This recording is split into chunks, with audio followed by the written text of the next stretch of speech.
Pressure-regulated volume control ventilation is easy to talk about on paper and in theory, but it really makes sense if we take a look at a ventilator screen.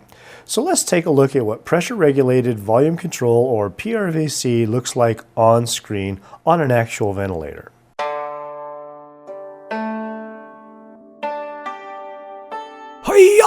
Okay, here we are with a pressure-regulated volume control screen on a ventilator. There are several metrics here. Of course, you can see that there's pressure and volume and flow there in the middle. Notice how the tidal volume down here is going to respond to the pressure up here. So the pressure is gradually increasing because it's trying to get to the targeted tidal volume set down in the green area, these green dots at the bottom, which show that we're trying to get to 500. And so the volume is gradually getting higher and higher because we want to get to this 500 right here. And we're getting pretty close to there, so the pressure is evening out now, and the tidal volumes are close to 500. Now, if we were to change the resistance of the patients and make the patient a little bit more compliant, watch what happens. The pressure stays about the same on the top, but the tidal volume peaks up there very quickly to like 789. And so their ventilator's response is going to be to start lowering those pressures until it gets closer to a tidal volume of something to closer to 500 here. Now, it's not going to do it all at once. It's going to do it in several breaths. But as you can see, it's going lower and lower and lower, the pressure is, until the tidal volume is honing in, which it's doing now at about 500, and there you have it. If you look at the pressures up top, what you'll notice here is that the pressures also are definitely lower than they were before.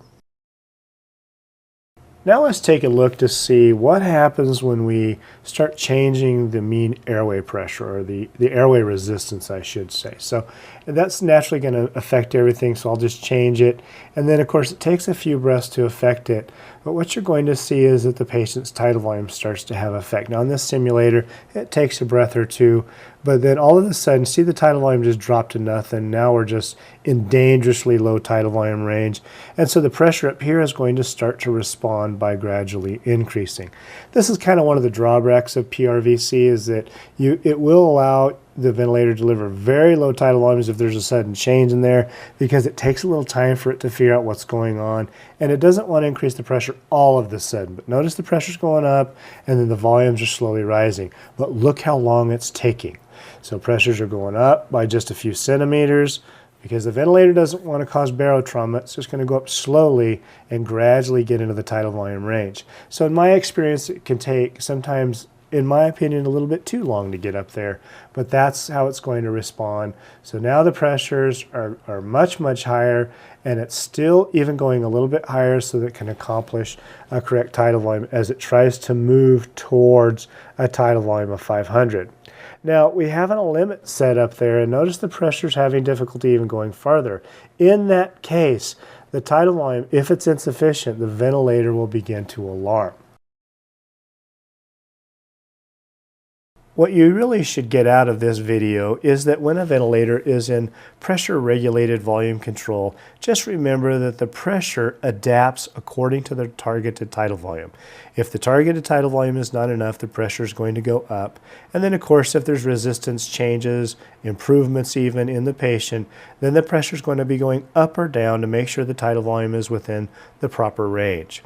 It, of course, will pay very close attention to the limits on the pressure that you've set it, and if it cannot accomplish the tidal volume within those limit ranges, then, of course, it's going to alarm it and warn the user that something needs to be done.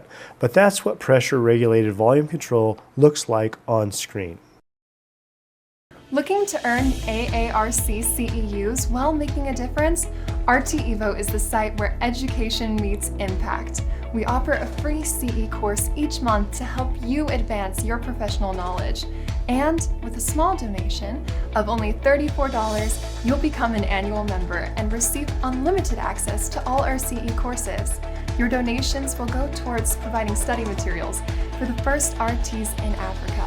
So check it out and make a meaningful difference while advancing your career. 𝗘𝗶𝗱𝗁𝗆